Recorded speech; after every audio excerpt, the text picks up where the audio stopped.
الحمد لله نحمده ونستعينه ونستغفره ونؤمن به ونتوكل عليه ونعوذ بالله من شرور أنفسنا ومن سيئات أعمالنا من يهده الله فلا مضل له ومن يضلله فلا هادي له ونشهد أن لا إله إلا الله وحده لا شريك له ونشهد أن سيدنا ونبينا وشفيعنا وحبيبنا وسندنا ومولانا محمدا عبده ورسوله وصلى الله تعالى على خير خلقه محمد وعلى آله وأصحابه أجمعين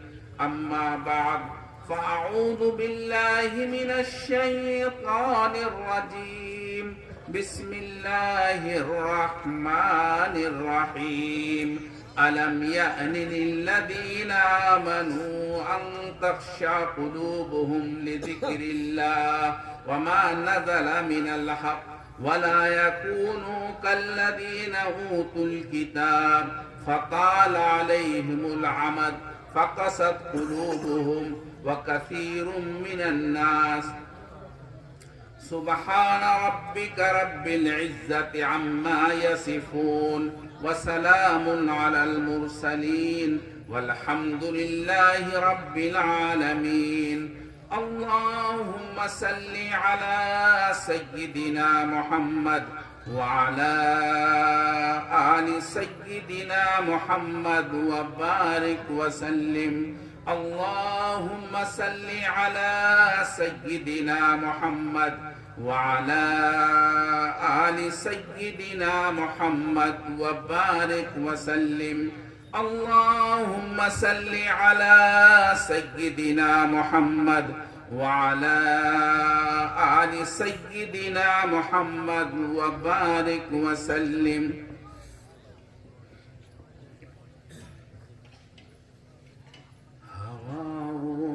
حرص والا دل بدل دے ہوا و حرص والا دل بدل دے میرا غفلت میں ڈوبا دل بدل دے میرا غفلت میں ڈوبا دل بدل دے دل کی دنیا دل بدل دے خدایا فضل فرما دل بدل دے گنہگاری میں کب تک عمر کاٹوں بدل دے میرا رستہ دل بدل دے گنہگاری میں کب تک عمر کاٹوں بدل دے میرا رستہ دل بدل دے سنوں میں نام تیرا دھڑکنوں میں مزہ آ جائے مولا دل بدل دے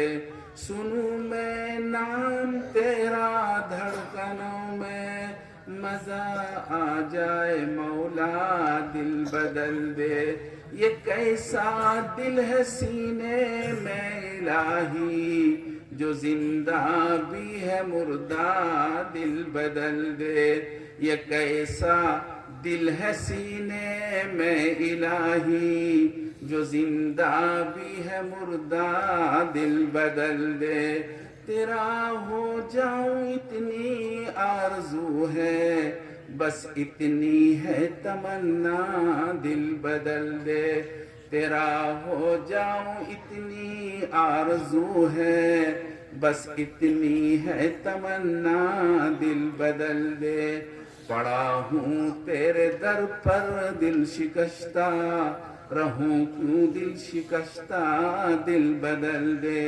رہوں کیوں دل شکستہ دل بدل دے میری فریاد سن لے میرے مولا بنا لے اپنا بندہ دل بدل دے بنا لے اپنا بندہ دل بدل دے ہوا حرص والا دل بدل دے، میرا غفلت میں ڈوبا دل بدل دے۔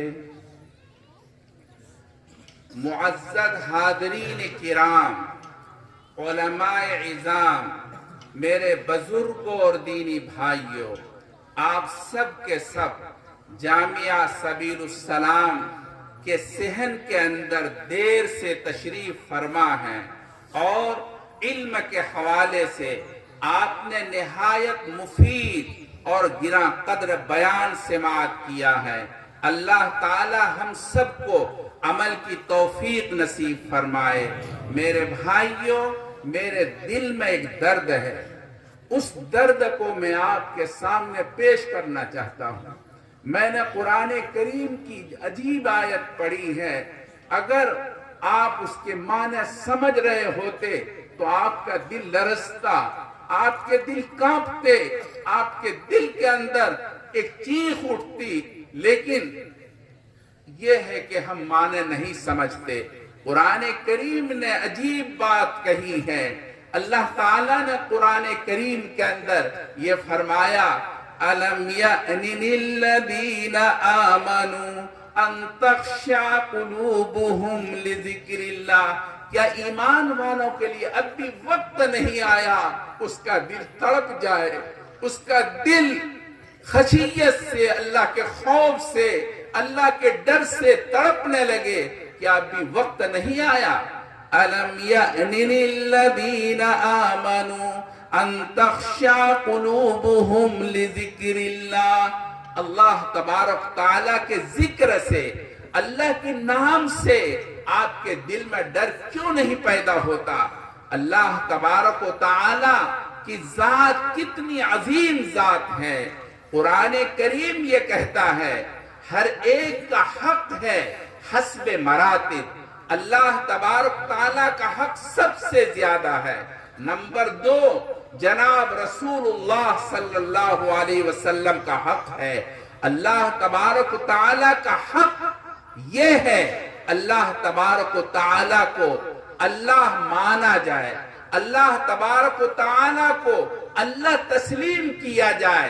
اپنی عقل کے گھوڑے مت دوڑاؤ، مت دوڑاؤ، اللہ کو اللہ سمجھو، اللہ کو معبود سمجھو، اللہ کو قادر سمجھو۔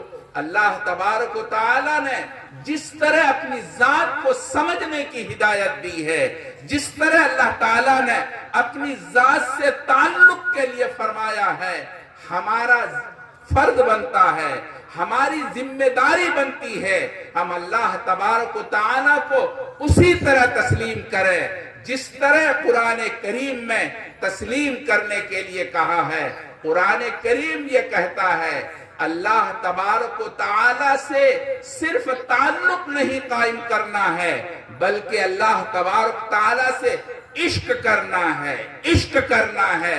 قرآن کریم میں اللہ تعالیٰ نے ارشاد فرمایا وَالَّذِينَ آمَنُوا أَشَدُّ حُبًّا لِلَّهِ، ایمان والوں کو اللہ سے عشق ہوتا ہے، صرف محبت نہیں ہوتی۔ محبت کا مطلب ہے دل کا میلان، لیکن جب دل کے میلان کے اندر شدت آتی ہے، حد سے زیادہ اشتیاق بڑھتا ہے، اسی کو عشق کہتے ہیں۔ پیران پیر سیدنا عبد القادر جیلانی رحمت اللہ علیہ نے عشق کی تعریف کی ہے، العشق نار یحرق ما سوى المحبوب، عشق ایک ایسی آگ ہے جب سینے میں جلتی ہے ساری چیزوں کو جلا کے رکھ دیتی ہے، صرف اس کے دل میں ایک محبوب ہوتا ہے۔ قرآن کریم یہ کہتا ہے اللہ سے آپ کو عشق ہونا چاہیے، اور عشق ہونے کا کیا مطلب ہے آپ جانتے ہیں؟ عشق کا مطلب یہ ہوتا ہے عشق ہونے کے بعد سب کچھ ہو سکتا ہے مگر معشوق کی بات ٹالی نہیں جا سکتی، معشوق کی بات رد نہیں کی جا سکتی۔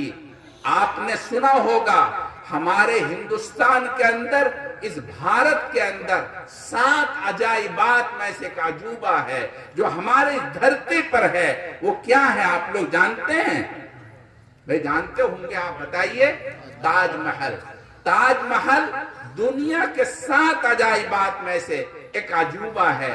لیکن آپ جانتے ہیں یہ تاج محل کس نے بنایا، کس کے لیے بنوایا؟ معلوم ہے؟ نور جہاں کے لیے تاج محل بنوایا گیا ہے۔ دوستو عجیب تاریخ ہے، عجیب تاریخ ہے۔ بادشاہ پکا سچا مسلمان ہے، مگر یہ نور جہاں مسلمان نہیں ہے۔ نام نور جہاں ہے مگر وہ مسلمان نہیں ہے۔ آپ کو سن کر حیرت ہوگی مگر واقعہ یہی ہے۔ ایک مرتبہ یہ نور جہاں شیعہ ہے، اور شیعوں میں سے وہ شیعہ ہے جن کو علماء نے بے اتفاق کافر قرار دے رکھا ہے۔ الغرض وہ نور جہاں ایک دن جنون میں آتی ہے اور مستی میں آ کر کے اپنے شوہر نامدار سے خطاب کر کے کہتی ہیں سنو اے میرے عاشق، ادھر آؤ، سنو سنو غور سے سنو۔ وہ کہتا ہے بول، کیا کہتی ہو؟ کہا دیکھ سن، آج کے بعد سے آپ کا مذہب اب سنیت کا نہیں ہوگا، آپ کا مذہب شیعیت ہوگا، آپ کو شیعیت کو قبول کرنا ہوگا، آپ شیعہ بن جائے۔ تو وہ کہتا ہے یہ کیسے ممکن ہے، یہ نہیں ہو سکتا۔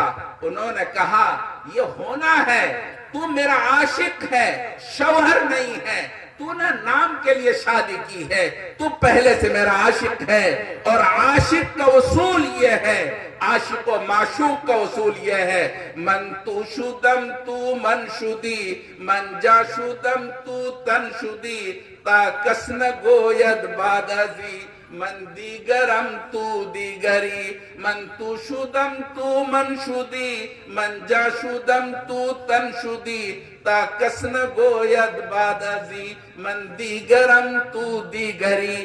عاشق اور معشوق کا واسطہ یہ ہوتا ہے، دو بدن ایک جان ہوتے ہیں، جان ایک ہوتی ہے، بدن دو ہوتے ہیں۔ جو عاشق کی چاہت ہوگی وہ معشوق کی چاہت ہوگی، جو معشوق کی چاہت ہوگی وہی عاشق کی چاہت ہوگی۔ دونوں کی چاہت کے اندر بدلاؤ نہیں آ سکتا۔ اگر بدلاؤ ہے تو یقین مانو وہ عاشق نہیں ہے، وہ جھوٹا ہے اپنے عشق کے اندر۔ قرآن کریم یہ کہتا ہے اللہ سے عشق پیدا کرو۔ اللہ تعالیٰ سے اگر عشق نہیں ہے آپ مومن نہیں ہیں۔ قرآن کریم یہ کہہ رہا ہے والذین آمنوا اشد حبا للہ، ایمان والوں کو اللہ سے عشق ہونا چاہیے۔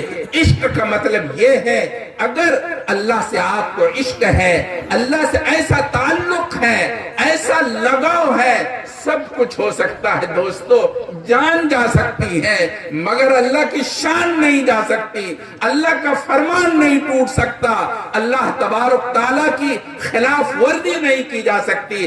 عشق کا مطلب یہ ہے، اس لیے قرآن کریم کہتا ہے اللہ سے عشق کرو، اللہ سے محبت کرو، اللہ سے ایسا ہی تعلق کرو۔ صحابہ کرام رضوان اللہ تعالی علیہم اجمعین کو اللہ تعالیٰ سے ایسا ہی تعلق تھا۔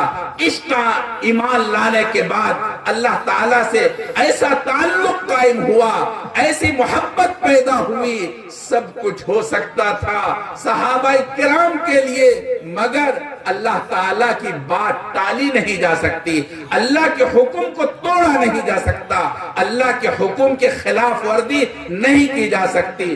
حضرت سیدنا بلال رضی اللہ تعالی عنہ، دوستو نہان تحصیل کے لوگوں غور سے سنو، حضرت بلال رضی اللہ تعالی عنہ اللہ کے رسول پر ایمان لاتے ہیں، اللہ پر ایمان لاتے ہیں۔ یہ امیہ بن خلف کے غلام ہے۔ ایمان لانے کے بعد امیہ بن خلف کو معلوم ہوتا ہے بلال ایمان لا چکا ہے، وہ بلاتے ہیں اور بلانے کے بعد کہتے بلال سنو، میں نے سنا ہے تم اللہ پر، محمد کے اللہ پر ایمان لا چکے ہو۔ بلال کہتے جی ہاں میں ایمان لا چکا ہوں۔ کہا بلال تمہیں معلوم ہے اس ایمان کا انجام کیا ہے، تمہیں اپنی جان سے ہاتھ دھونا پڑے گا، تمہاری جان ختم ہو جائے گی، لہذا ایمان چھوڑو، محمد کا دامن چھوڑو، پرانے دین پر آ جاؤ۔ بلال اعلان کرتے ہیں آپ کا جو جی چاہے کر ڈالو، اب یہ نہیں ہو سکتا، نہیں ہو سکتا، نہیں ہو سکتا، ایمان نکل نہیں سکتا، آپ کا جی چاہے جو جی چاہے کٹ ڈالو۔ حضرت بلال اعلان کرتے ہیں، امیہ بن خلف اوباش لڑکوں کو بلاتے ہیں اور ان کے ہاتھ میں رسہ دیتے ہیں اور کہتے ہیں ان کے ہاتھ پیر کو باندھ ڈالو، اور باندھنے کے بعد مکے کے گلیوں میں گھسیٹو اور اعلان کرو جو محمد کے اللہ پر ایمان لائے گا اس کا انجام یہ ہوگا، اس کا حشر یہ ہوگا۔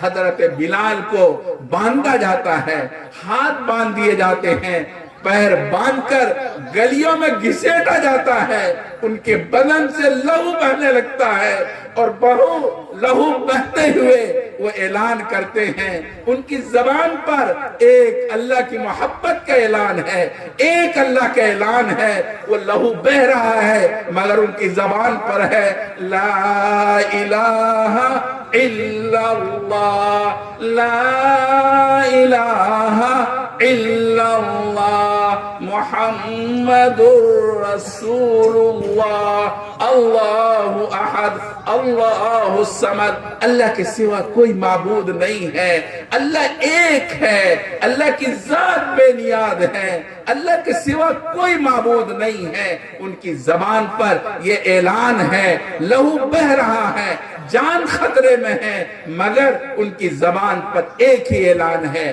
حضرت ابو بکر کا وہاں سے گزر ہوتا ہے، حضرت بلال کی یہ حالت دیکھ کر جا کر وہ رونے لگتے ہیں، تڑپنے لگتے ہیں اور کہتے بلال یہ تم نے کیا کر رکھا ہے، اپنے محبوب کو جا کے دیکھو، تمہاری حالت سن کر وہ کیسے رو رہے ہیں۔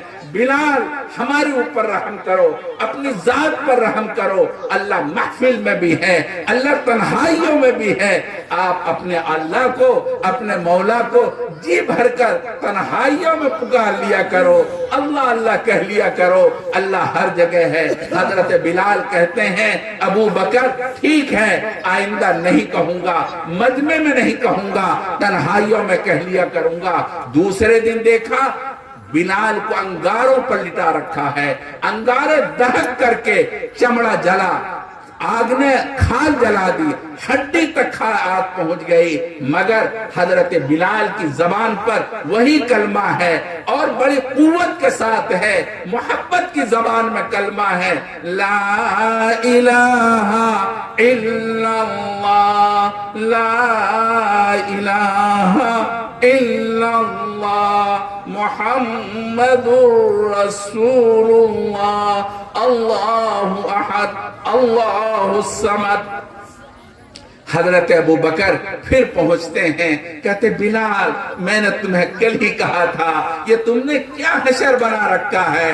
اس پر بلال کہتے ہیں ابو بکر میں کیا کروں، میں کیا کروں، اندر ایک آگ جل رہی ہے، اس نے سب کچھ جلا دیا ہے، اب میرے اندر کچھ بھی نہیں ہے سوائے ایک اللہ کے۔ اللہ میرا محبوب ہے، اللہ میرا معشوق ہے، بس وہ کہتا ہے بولو، کہو کہو بلال، لا الہ الا اللہ، لا الہ الا اللہ، محمد رسول اللہ، اللہ احد اللہ الصمد۔ کہتے ہیں بلال بس کیا کروں، اندر ایک آگ جلتی ہے، وہ آگ مجھے جلا کر کے خاک کر چکی ہے، اب میرے دل میں کچھ نہیں ہے سوائے ایک اللہ کے، جس کا جی چاہے مجھے ٹکڑے ٹکڑے کر ڈالے، جس کا جی چاہے مجھے مار ڈالے، مجھے کوئی فرق نہیں پڑتا، بس ایک اللہ ہے، وہی بولتا ہے، کہو بولو لا الہ الا اللہ۔ ایک اللہ سے محبت، ایک اللہ سے عشق ایسا ہوتا ہے، ایسا عشق ایمان والوں کو قرآن کہتا ہے، اللہ سے ایسا عشق کرو، وہ کیسا آپ کا ایمان ہے، کیسا اللہ سے تعلق ہے۔ آج ہمارا نوجوان ایک لڑکی سے محبت کرتا ہے اور محبت کرنے کے بعد ایمان سے ہاتھ دھو بیٹھتا ہے، اپنے دھرم کو چھوڑ دیتا ہے۔ دوستو، نوجوانوں، آپ کے دل میں اللہ سے محبت نہیں، اللہ سے تعلق نہیں، اللہ سے عشق نہیں، آپ آپ کو اللہ سے عشق کرنا چاہیے، اللہ تبارک تعالیٰ سے ایسا تعلق قائم کرنا چاہیے۔ سب کچھ ہو سکتا ہے، ہماری جان جا سکتی ہے، سب کچھ ہو سکتا ہے، مگر ایمان نہیں جا سکتا۔ اللہ سے ایمان کو چھوڑا نہیں جا سکتا، اللہ سے ایمان کو ختم نہیں کیا جا سکتا۔ ایمان والوں کو قرآن کریم یہی کہتا ہے وَالَّذِينَ آمَنُوا أَشَدُّ حُبًّا لِلَّهِ، اللہ تعالیٰ سے ایسا ہی تعلق ہونا چاہیے۔ دوسرے نمبر پر جناب رسول اللہ صلی اللہ علیہ وسلم کے تعلق، اللہ کے رسول سے ایسا تعلق ہونا چاہیے، دنیا جہان کچھ بھی کہے، دنیا جہان کچھ بھی کہتا رہے، مگر آپ کو اپنے محبوب سے ایسا تعلق ہونا چاہیے۔ جان تو جا سکتی ہے مگر ایمان نہیں جا سکتا، اللہ کے رسول کی شریعت نہیں چھوڑی جا سکتی، اللہ کے رسول کے تعلق کو ختم نہیں کیا جا سکتا۔ اللہ کے رسول صلی اللہ علیہ وسلم سے ایسے تعلق کے لیے جناب رسول اللہ صلی اللہ علیہ وسلم نے فرمایا لا یؤمن احدکم حتی اکون احب الیہ من والدہ وولدہ والناس اجمعین۔ اللہ تبارک و تعالی کہ رسول صلی اللہ علیہ وسلم نے فرمایا تم میں سے کوئی آدمی اس وقت تک مومن نہیں ہو سکتا جب تک کہ آپ کے دل کے اندر اللہ کے رسول کی بے پناہ محبت نہ ہو جائے، ساری چیزوں سے زیادہ محبت، اتنی محبت کسی اور سے روا نہیں ہے جتنی محبت جناب رسول اللہ صلی اللہ علیہ وسلم سے ہونی چاہیے۔ اور ایمان والوں کو ایسے ہی تعلق ہوتا اپنے رسول سے، ایسی محبت ہوتی اپنے رسول سے۔ میرے بھائیوں، اللہ کے رسول سے کیسی محبت ہوتی ہے؟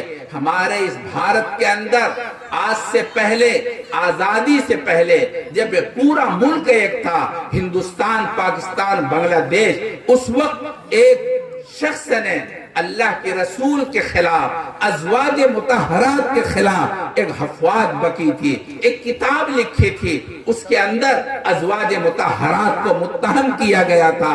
اس وقت پورا ہندوستان احتجاج بن چکا تھا، پورے ہندوستان کے اندر مسلمانوں نے سر سے کفن باندھا اور میدان میں نکل گئے کہ یہ تو ہو سکتا ہے ہماری جان چلی جائے مگر ہم اپنے محبوب کی آن نہیں دیں گے، اپنے محبوب کی شان برباد ہونے نہیں دیں گے۔ تمام لوگوں نے سر سے کفن باندھ کر احتجاج کرنا شروع کیا۔ آخری احتجاج لاہور کی جامع مسجد میں ہوا ہے۔ اس لاہور کی جامع مسجد میں آخری تقریر شاہ عطا اللہ شاہ بخاری نے کی ہے، اور آخری تقریر میں انہوں نے لاکھوں کا مجمع تھا، اس لاکھوں کے مجمع کے اندر نوجوانوں کو للکار کر کے کہا، اے نوجوانوں، کب تک تم غفلت کی نیند سوتے رہو گے اور کب تک تم بیدار نہیں ہوگے، کب تک تم نہیں جاؤ گے؟ اٹھو، اپنے ہوش میں آؤ۔ وہ دیکھو ازواج مطہرات تمہیں پکار رہی ہیں، اللہ کے رسول کی ناموس آپ کو للکار رہی ہیں، وہ کہہ رہی ہیں اٹھو نوجوانوں، دیکھو میری عصمت پامال ہو رہی ہے، جاگو، بیدار ہو جاؤ، غفلت سے اٹھو، کب تک تم غفلت میں رہو گے؟ یہ حضرت عطا اللہ شاہ بخاری نے یہ اعلان کیا۔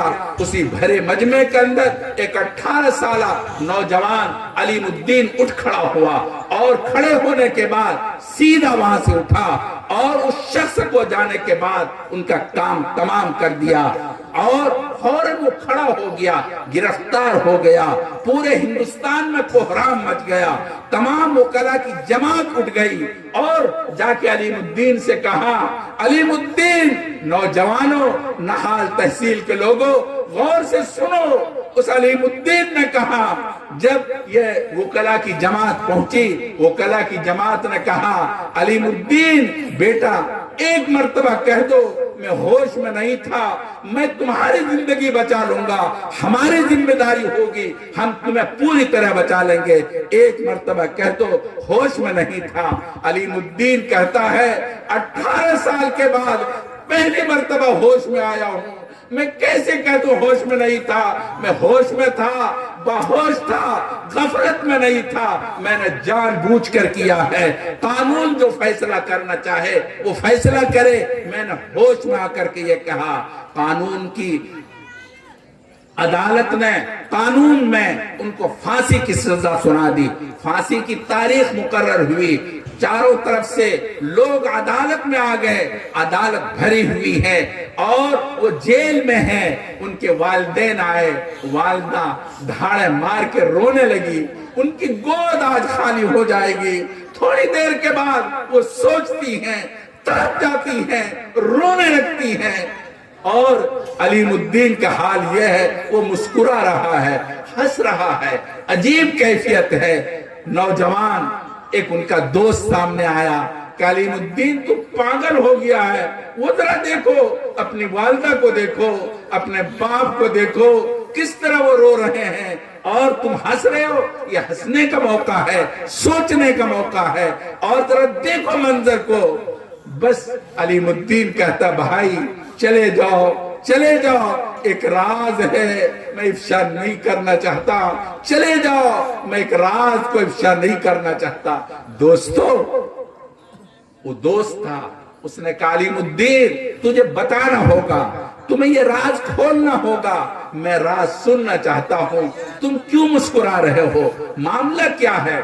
علیم الدین یہ عرض کرتا ہے سنو، اگر تم سننا ہی چاہتے ہو، میں نہیں سنانا چاہتا تھا، تم سننا ہی چاہتے ہو تو سنو۔ سنو، رات محبوب صلی اللہ علیہ وسلم کی زیارت ہوئی، اللہ کے رسول نے خواب میں فرمایا علیم الدین آ جاؤ، آ جاؤ، میں حوض کوثر پر تمہارا انتظار کر رہا ہوں، آ جاؤ، آ جاؤ، میں تمہارا انتظار کر رہا ہوں۔ علیم الدین کہتا ہے مجھے کامیابی مل گئی، مجھے زندگی کی کامیابی مل گئی، میں کامیابی چاہتا تھا، مجھے اللہ نے کامیابی عطا فرما دی، اور اب میرے لیے کیا غم کا موقع ہے، یہ تو خوشیوں کا موقع ہے، اس لیے میں خوش ہو رہا ہوں۔ تھوڑی دیر کے بعد میں اپنے محبوب سے جا ملوں گا، مجھے پھانسی ہو جائے گی، میں اپنے محبوب کے پاس چلا جاؤں گا۔ دوستو، اللہ کے رسول سے ایسا پیار ہوتا ہے، اللہ کے رسول سے ایسی محبت ہوتی ہے۔ صحابہ کرام اسماء بنت ابی بکر رضی اللہ تعالی عنہ کو جنگ احد کے موقع پر معلوم ہوتا ہے میرے آقا صلی اللہ علیہ وسلم شہید ہو گئے، اعلان ہو گیا تھا محمد شہید کر دیے گئے۔ اسماء اپنے پاگلوں کی طرح سے دوپٹے کو عجیب کیفیت میں نکال کر کے باہر دوڑی دوڑی جاتی ہے، راستے میں جنگ احد کی طرف چل پڑتی ہیں۔ ایک بندہ راستے میں آتا ہوا ملتا ہے، وہ کہتی ہیں بتاؤ میرے محبوب کا کیا حال ہے؟ وہ کہتے مجھے پتہ نہیں، مگر اسماء میں نے سنا ہے تیرے جوان بچے کو مار دیا گیا، تمہارے جوان بچے کو شہید کر دیا گیا۔ وہ کہتی ہیں یہ بتاؤ میرے محبوب کا کیا حال ہے، محبوب صلی اللہ علیہ وسلم کا کیا حال ہے، ان کی پوزیشن کیا ہے؟ وہ کہتے معلوم نہیں۔ آگے بڑھتے ہیں، آگے بڑھتی ہے، ایک دوسرا ملتا ہے، وہ کہتا ہے تمہارے شوہر کو شہید کر دیا گیا۔ اسماء کہتی ہے میرے محبوب کو بتاؤ محبوب صلی اللہ علیہ وسلم کا کیا حال ہے۔ اس کے بعد آگے بڑھتی ہیں، ایک خبر دیتا ہے کہ تمہارے بھائی کو شہید کر دیا گیا۔ وہ کہتی ہیں یہ بتاؤ محبوب صلی اللہ علیہ وسلم کا کیا حال ہے۔ جب آخر میں پتہ چلتا ہے اللہ کے رسول صلی اللہ علیہ وسلم زندہ ہیں اور حیات سے ہیں، وہ دوڑتی ہے، ان کی طرف دوڑ کر کے جاتی ہے اور دیکھ کر کہتی ہیں میری جان آپ پر قربان، آپ کی زندگی کے بعد ہمیں سب قربانی طیب بالکل برداشت ہے، ہمیں سارے شہداء کی لاش مجھے منظور ہے، مگر اللہ کے رسول کی حیات مجھے مبارک ہو اور میں آپ کی حیات چاہتی ہوں۔ یہی قرآن کریم کے اندر اور جناب رسول اللہ صلی اللہ علیہ وسلم نے فرمایا اللہ کے رسول سے ایسا تعلق ہونا چاہیے۔ اللہ کے رسول سے جب ایسا تعلق ہوگا دوستو، بتاؤ کیا ایسا مومن، ایسا اسلام لانے والا، اللہ کے رسول سے ایسا پیار کرنے والا اللہ کے رسول کے حکم کی خلاف ورزی کرے گا، اللہ کے رسول کے حکم کو توڑے گا، اللہ کے رسول کے حکم کو پامال کرے گا؟ نہیں کر سکتا، نہیں کر سکتا۔ اللہ کے رسول صلی اللہ علیہ وسلم کی سیرت کو پڑھے گا، اللہ کے رسول کے حلیے کو اپنائے گا، اللہ کے رسول کے عمامے کو دیکھے گا، اللہ کے رسول کے لباس کو دیکھے گا، اللہ کے رسول کے چہرے انور کو دیکھے گا اور اس کو اپنے جیسا اس پر ڈھالنے کوشش کرے گا۔ چنانچہ ایک صحابی ہیں حبشہ کے رہنے والے، اللہ کے رسول کی خدمت میں حاضر ہوتے ہیں اور حاضر ہونے کے بعد ساری چیزوں پر ایک ایک چیز پر عمل کرتے ہیں۔ آپ علیہ السلام اپنے سر مبارک میں بڑے بڑے بال رکھتے تھے اور بال کے دو حصے کرتے، بیچ میں مانگ نکل آتی تھی۔ یہ پگڑی میرے محبوب کی سنت ہے، جب پگڑی اوپر کو ہوتی وہ مانگ چمکتی۔ یہ حبشہ کے رہنے والے اپنے سر کو اپنے محبوب کے سر کی طرح بنانا چاہتے، یعنی سر میں مانگ نکالنا چاہتے، مگر حبشہ کے رہنے والوں کو آپ نے دیکھا ہوگا، ہم نے تو حبشہ جا کے دیکھا ہے، عجیب ان کے بال ہوتے ہیں، مردوں کے بال اتنے سخت ہوتے ہیں، کنگھی نہیں ہو سکتی، چنانچہ بالوں کو گھٹاتے ہیں، مرد بالکل سر کو منڈواتے ہیں، اس طرح ان کے سخت بال ہوتے ہیں۔ وہ حبشہ کے رہنے والے صحابی آپ علیہ السلام کی خدمت میں آ کر تڑپتے ہیں، میرا سر میرے محبوب کے سر کی طرح کیسے بنے؟ کچھ سمجھ میں نہیں آیا، اللہ سے دعا بھی کی مگر سمجھ میں نہیں آیا۔ ایک دن عجیب ان کو بات سمجھ میں آئی، ایک لوہا مل گیا، جا کے آگ پر گرم کیا، لوہا لال ہو گیا، چمٹے سے پکڑا، اپنے سر کے بیچوں بیچ رکھ لیا، بال جل گئے، کھال جل گئی، زخم بن گیا۔ اللہ کے رسول کی خدمت میں حاضر ہوتا ہے، اللہ کے رسول پوچھتے ہیں اللہ کے بندے یہ تیرے سر میں کیا ہوا؟ کیا محبت ہے، کیا تعلق ہے؟ ہائے ہائے کیا تعلق ہے؟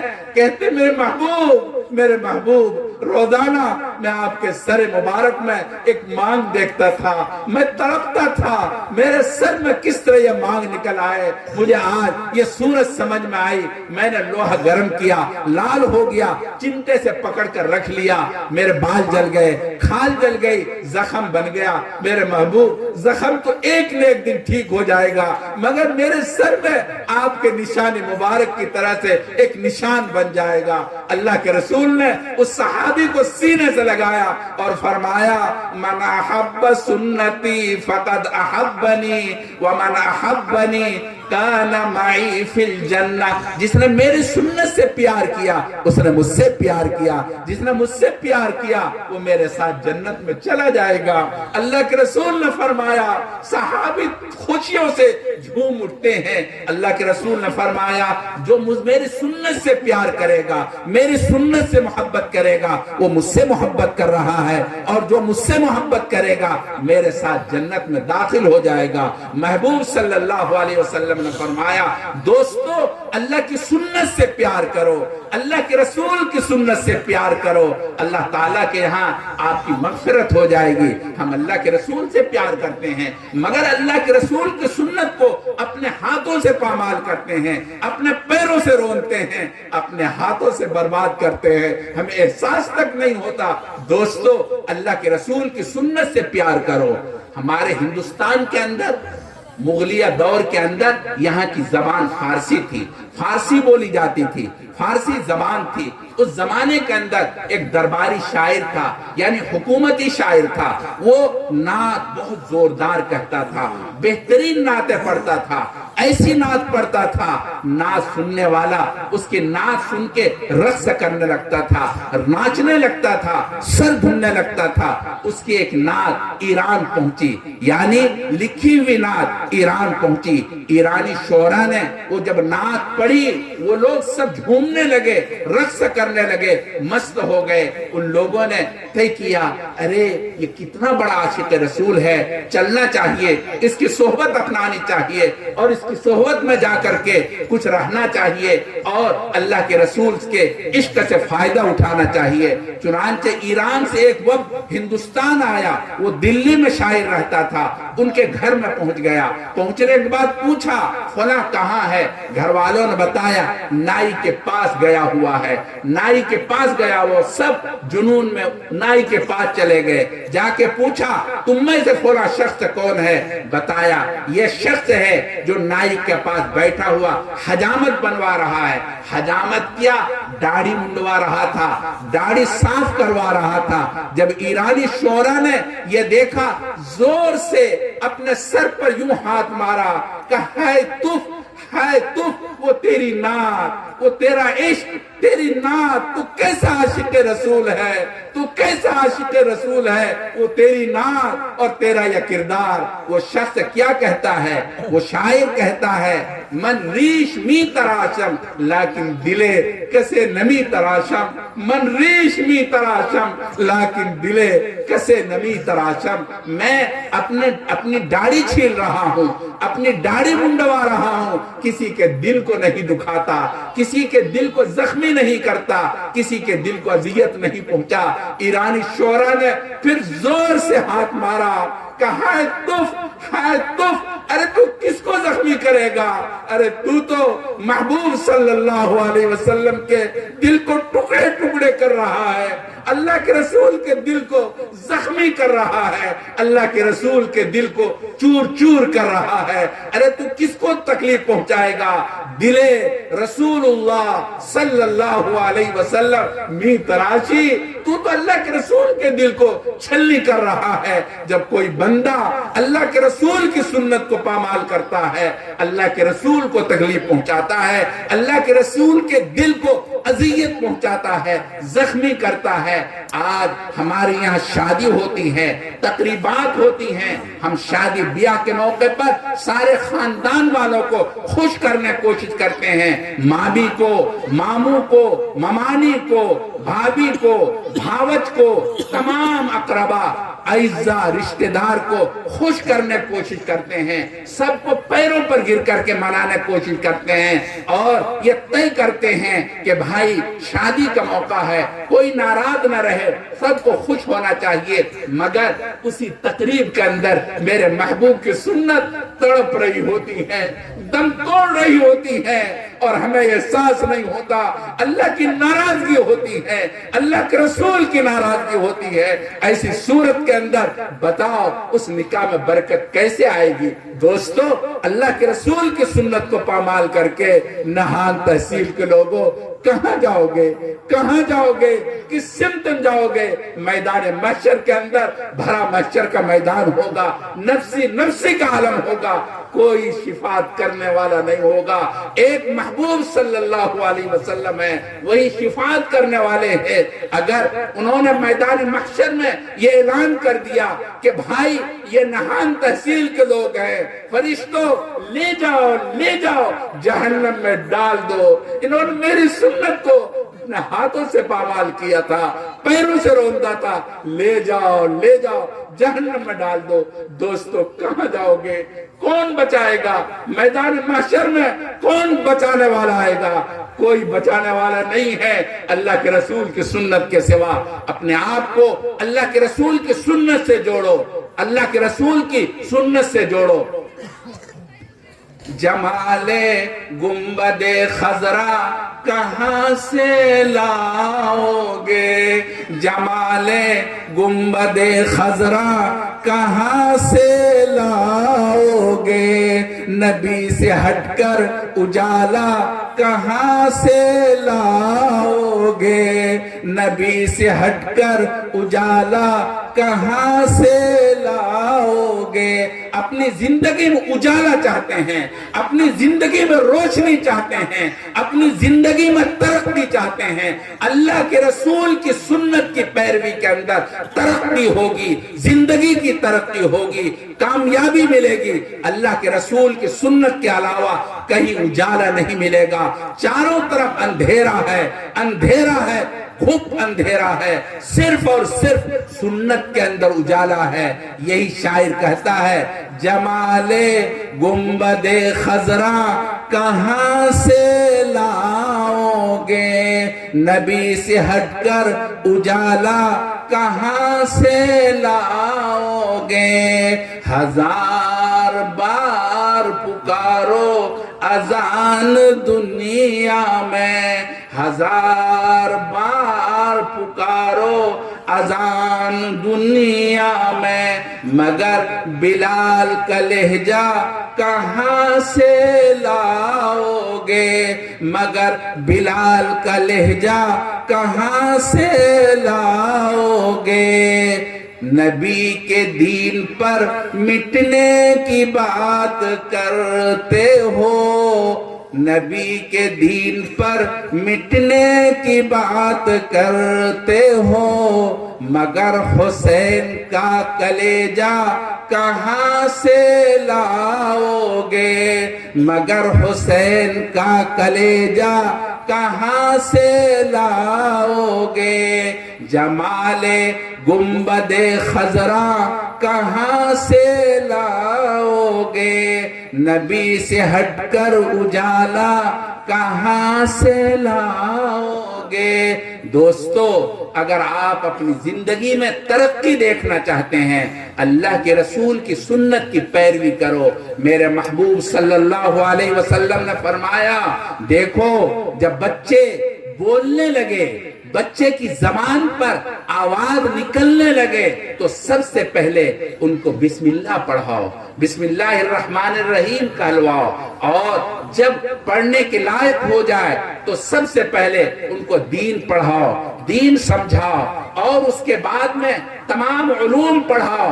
تفصیلات ہیں. سیدنا حضرت عمر فاروق کے زمانے میں ایک واقعہ پیش آیا ہے, بات لمبی ہوتی جا رہی ہے. میں کہنا یہ چاہتا ہوں, اللہ کے رسول کی سنت کے علاوہ کہیں اجالا نہیں ہے, اللہ کے رسول کی سنت کی پیروی کے علاوہ کہیں زندگی کے اندر ترقی نہیں ہے. ترقی صرف اور صرف اللہ کے رسول کی زندگی میں ہے.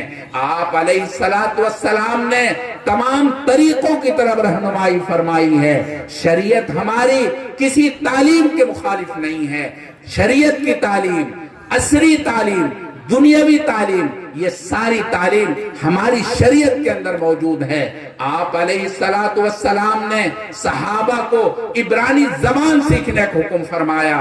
تمام قسم کی تعلیم سے آراستہ کرنے کی آپ نے ترغیب دی ہے. الغرض میں کہنا یہ چاہتا ہوں, یہ ہمارے محبوب کی سنت ہے, اللہ کے رسول کی سنت میں ہمارے لیے اجالا ہے. دوستو, آپ خود نہیں کر سکتے, آپ ایسے لوگوں کا دامن پکڑو, ایسے لوگوں کی صحبت اپناؤ, ایسے لوگوں کے پاس جاؤ, ایسے لوگوں سے رابطہ کرو جو آپ کے لیے آپ کی زندگی میں روشنی پیدا کرنے کی کوشش کر رہے ہیں. چاہے کسی بھی لائن سے آپ ان کا دامن تھامئے. حضرت مولانا تاج محمد صاحب, انہوں نے ایمان کی روشنی اور دین کی روشنی, دینی تعلیم کی روشنی یہاں بکھیرنے کوشش کی ہے. آپ اس روشنی سے فائدہ اٹھائیے. لوگوں, آپ غور کرو, اس روشنی سے اگر آپ نے فائدہ نہیں اٹھایا تو نقصان آپ کا ہوگا. آئندہ زمانہ آپ کے لیے بہت سخت زمانہ آ رہا ہے. اپنے آپ کو سنبھالیے, اپنے بچوں کو تعلیم سے جوڑیے. اور ہمارے محسن ملت حضرت مولانا علی حسن صاحب, انہوں نے اپنی جان داؤ پر لگا رکھی ہے. آپ کو پتہ نہیں ہے, میرا ان سے رابطہ ہے, میں ان کو فون کرتا ہوں, معلوم ہوا آج یہاں ہے, کل وہاں ہے. آپ نحیف جسم شخص کو دیکھیے, انہوں نے اللہ کے رسول کی اس سنت کو دل سے لگایا ہے, اللہ کے رسول کی شریعت سے تعلق اور عشق قائم کیا ہے, جس کی وجہ سے وہ ایک عشق کی وجہ سے وہ دنیا جہان میں پھرتے ہیں، ہماچل کے چپے چپے میں جاتے ہیں اور اللہ کے دین کی روشنی وہاں بکھیرنے کوشش کرتے ہیں۔ انہوں نے اپنے نمائندے بنا رکھے ہیں اور پورے جگہوں پر ان کے نمائندہ خود وہ پہنچتے ہیں، آج بھی آپ کے سامنے موجود ہیں۔ آپ ان کا دامن پکڑیے، آپ کے ذہن میں کوئی بات ہے تعلیم کے حوالے سے، ان کے دامن میں جائیے اور کہیے یہاں ہمیں اس تعلیم کی ضرورت ہے۔ اسی طرح سے نہان کے انجمن اسلامیہ کے لوگ موجود ہیں، آپ ان کے پاس جائیے، ان سے اپنی ضرورت رکھیے کہ یہ ضرورت ہے۔ یاد رکھیے گا دوستو، میں بہت کھل کے بات کرتا ہوں، آپ یاد رکھیے، دیکھیے یہ عصری تعلیم، انجینئرنگ کی تعلیم، ڈاکٹری تعلیم، IAS ساری چیزیں اور قرآن و حدیث کی تعلیم، یہ سب رقیب نہیں ہیں، رفیق ہیں، ایک دوسرے کے دوست ہیں۔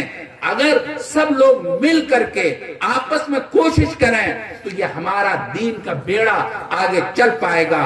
ہماری محمد صلی اللہ علیہ وسلم کی شریعت کا ایک حصہ ہے، اس لیے ہر ایک یہ نہ کہیں کہ یہ مدرسے والے ہی ڈاکٹری کی تعلیم دیں، آپ یہ کہیں ڈاکٹری کی تعلیم میں دے رہا ہوں، میں کوشش کر رہا ہوں، آپ دینی تعلیم کو مضبوطی کے ساتھ اوپر اٹھائیے، ہم تمہارے ساتھ ہیں اور ہمارے ساتھ آپ ہیں، ہم دونوں مل کر کے تعلیم کے پہیے کو آگے لے کر چلیں گے۔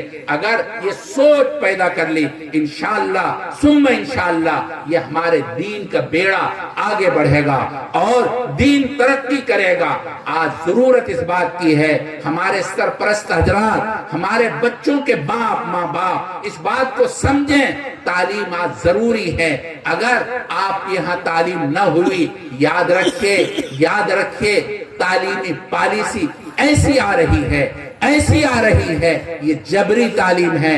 آپ کو پڑھانا ہر صورت میں لازم ہوگا، آپ نہیں پڑھائیں گے آپ کو حکومت گرفتار کر لے گی، آپ کو جیل میں بھیج دے گی، آپ کو پڑھانا ہوگا۔ اس لیے ہوشیار ہو جائیں، اپنے بچوں کو تعلیم سے جوڑیں۔ لیکن دوستو، تعلیم ہمیں اسی طرح سے سیکھنا ہے جس طرح شریعت کہتی ہے، حسب مراتب، اللہ کے رسول، اللہ تعالیٰ، اور پھر دینی تعلیم، پھر عصری تعلیم، یہ ساری چیزیں ہمارے لیے ضروری ہیں۔ لہذا ہمیں حسب مراتب اس کی طرف توجہ کرنی چاہیے اور اس کی طرف دھیان دینا چاہیے۔ میرے بھائیوں، بات لمبی ہو گئی، میں کہنا یہ چاہتا ہوں، میرے محبوب صلی اللہ علیہ وسلم کی سنت ہے، ساری تعلیم کی طرف توجہ فرمائی ہے۔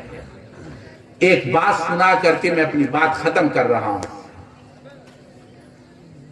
حضرت سیدنا عمر فاروق رضی اللہ تعالی عنہ کے زمانے کے اندر ایک مقدمہ آیا، غور سے سنیے دوستو، ان کی عدالت میں ایک مقدمہ آیا۔ ایک بوڑھا شخص سفید داڑھی لاٹھی ٹیکتے ہوئے اپنے بچے کو پکڑ کے حضرت عمر فاروق کی خدمت میں لاتے ہیں اور لا کر کہتے ہیں یہ میرا بچہ بڑا نافرمان ہے، ایک بات نہیں مانتا، بہت نافرمان ہے، آپ اس کو سزا دیجیے۔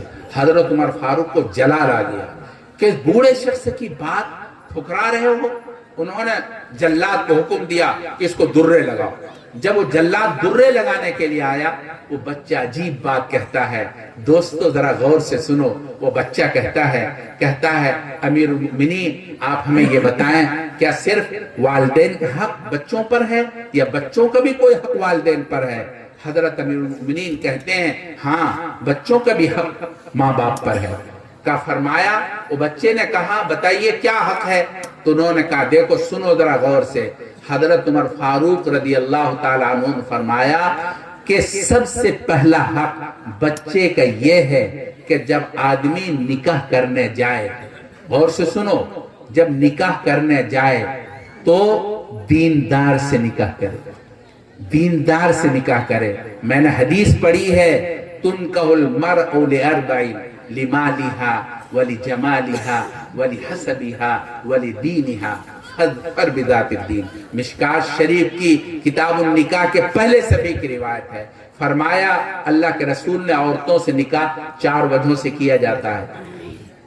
مال کی وجہ سے، ایک بندہ مال کا لالچی ہے، وہ سوچتا ہے فلاں جگہ نکاح کر لوں گا بہت سارا مال ملے گا۔ یہ فرمایا مال کی وجہ سے نکاح کیا جاتا ہے. دوسرے نمبر پر فرمایا حسب کی وجہ سے. یہ پرائم منسٹر کی بیٹی ہے، اس سے نکاح کر لیں گے میں بھی پرائم منسٹر بن جاؤں گا. یہ چیف منسٹر کی بیٹی ہے، یہ سوچتا ہے آدمی بڑے عہدے والے ہیں ان سے نکاح کر لینا چاہیے تاکہ وہ عہدہ ہمیں مل جائے. نمبر 3 خوبصورتی کی وجہ سے. ہمارا نوجوان یہ خوبصورتی کا دیوانہ ہوتا ہے، جمال کا دیوانہ ہوتا ہے. اللہ کے رسول نے فرمایا جمال کی وجہ سے نکاح کیا جاتا ہے. اخیر میں فرمایا بعض لوگ دین کی وجہ سے نکاح کرتے ہیں. فَاظْفَرْ بِذَاتِ الدِّينِ. فرمایا دین والی کے ساتھ کامیابی حاصل کرو. نکاح کرنا ہے دین والی کے ساتھ کرو. یہ بچے کا حق ہے. آپ اچھی اولاد چاہتے ہیں دیندار سے نکاح کرو. اور آپ شروع ہی کے اندر پورا گڑبڑ کر دیا. آپ نے پھر سوچا کہ ہمارا ولی جنید بغدادی پیدا ہو جائے. ارے اللہ کے بندے، آپ نے اپنے خواہشات مار کر ایک فاحشہ عورت سے نکاح کر لیا، ناچنے والی سے نکاح کر لیا، اور پھر آپ چاہتے ہیں اس کی کوکھ سے جنید بغدادی پیدا ہو. یہ کیسے ہو سکتا ہے؟ آپ پتھر کو ہاتھ میں لے کر سونا تلاش کریں، کیسے ممکن ہے؟ ہائے ہائے افسوس ہے. آپ سوچتے کیا ہو؟ عقل کے اندر سوچو صحیح. آپ پتھر ہاتھ میں لے کر سونے کے متلاشی ہیں. کیسے ہو سکتا ہے؟ آپ رقص والی سے نکاح کر لیتے ہیں اور بددین سے نکاح کر کے جنید بغدادی اولاد چاہتے ہیں. نہیں ہو سکتا. اللہ کے رسول نے فرمایا تو حضرت عمر نے فرمایا پہلا حق بچے کا یہ ہے دیندار خاتون سے نکاح کرے. اس کے بعد فرمایا جب بچہ پڑھنے کے قابل ہو جائے سب سے پہلے اس کو دین سکھائے، دین سکھائے. یہ فرمایا. اور تیسرے نمبر پر فرمایا جب بچہ 7 دن کا ہو جائے عقیقہ کرے اور اس کا اچھا نام رکھے. یہ فرمایا. حضرت عمر نے جب یہ بیان کر دیا وہ بچہ کہتا ہے خلیفۃ المسلمین میرے باپ نے ایک حق ادا نہیں کیا، ایک حق ادا نہیں کیا کہ میرا باپ یہ رقص کا دیوانہ تھا، رقص و سرور کا دیوانہ تھا. یہ ناچوں میں جایا کرتا تھا اور ڈھونڈا کرتا تھا ناچنے والی کہاں ہے. یہ ایک جگہ ناچ دیکھنے گیا، وہاں ایک نچنیاں پسند آ گئی، نچنیاں کو اپنے گھر میں اٹھا لائے. میری ماں ایک ناچنے والی خاتون ہے. وہ بچہ کہتا ہے میرے گھر میں ناچنے والی خاتون ہے، میری ماں ایک ناچنے والی خاتون ہے. میرے باپ نے میرا حق پہلے نمبر پر کھو دیا. پھر اس کے بعد کہا جب 7 دن کا ہوا میرا نام میرے والد نے جان تو کیا رکھا؟ جول نام رکھا. جول پخانے کا ایک کیڑا ہوتا ہے کہ میرا نام جول رکھا ہے.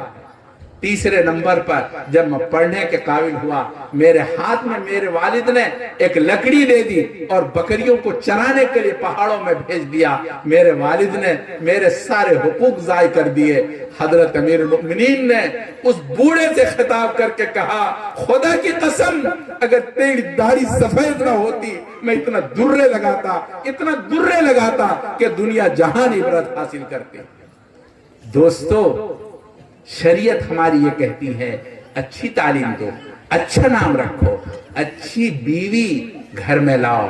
بچے کے نکاح کرنا ہے دیندار خاتون کو ترجیح دو.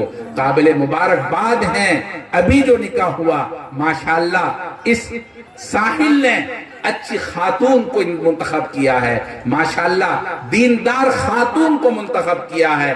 اللہ ان کی اولاد سے، ان کی نسل سے، ان کی گوشت سے صالح اولاد پیدا کرے اور نسل کو آگے بڑھانے کا ذریعہ بنائے. اللہ تبارک و تعالی سے میں دعا بھی کرتا ہوں اور یقیناً مولانا تاج محمد صاحب قابل مبارکباد ہیں. انہوں نے دین کا دیا جلایا ہے، دین کی روشنی جلائی ہے. اس روشنی سے دنیا جہان منور ہوگی اور اس طرح انہوں نے قربانی دی ہے. دیکھو میں نے مہر مقرر کیا 21 تولہ. دوستو چاندی میں مہر مقرر کیجئے. میرے محبوب صلی اللہ علیہ وسلم کا مہر چاندی میں تھا، سارے مہر چاندی میں ہیں. حضرت فاطمہ رضی اللہ تعالیٰ عنہ کا مہر چاندی میں ہے. 121 تولہ 3 ماشا ان کا مہر تھا. ازواج مطہرات کا مہر تو 500 درہم ہے، زیادہ نہیں ہے، لیکن حضرت فاطمہ کا جس کا جی چاہے جو چاہے آپ چاندی میں مہر مقرر کریں، اس لیے کہ ہمارے ہندوستان میں جو رواج ہے وہ یہ ہے ادھار مہر ہوتا ہے، شوہر بعد میں دیتا ہے، کوئی حرج نہیں ہے، بعد میں دینا چاہیے، مگر اس کو باقی نہیں رکھنا چاہیے۔ قیامت کے دن بیوی اصول کر لے گی اور نہیں دو گے نیکیاں لے لے گی، اس لیے مہر ضرور دے دینا چاہیے۔ الغرض مہر چاندی میں اس لیے ہے، آج مثلا آپ پیسے مقرر کرتے ہیں، 10-30 سال کے بعد آپ وہ پیسے مقرر کریں وہ اتنا ہی رہے گا، جبکہ اس پیسے کی حیثیت اس وقت ختم ہو جائے گی۔ پہلے زمانے میں لوگ مہر رکھتے تھے 50 روپے، اس زمانے کے بہت بوڑھیاں ہیں ان کا مہر آج بھی 50 روپے ہے، اب جبکہ 50 روپے کو حیثیت نہیں، ایک بچہ ہے چھوٹا سا بچہ ٹافی کھانے کے لیے 50 روپے لیتا ہے، وہ تو 50 روپے کوئی حیثیت نہیں ہے۔ لیکن جب چاندی میں مہر ہوگا تو کل جب زمانہ ترقی کرے گا وہ چاندی کا بھاؤ بڑھ جاتا ہے، لہذا وہ حیثیت کے مطابق مہر ملے گا۔ الغرض اللہ تعالی ہم سب کو اپنے محبوب کی سنت پر عمل کی توفیق نصیب فرمائے۔ وآخر دعوانا ان الحمدللہ رب العالمین۔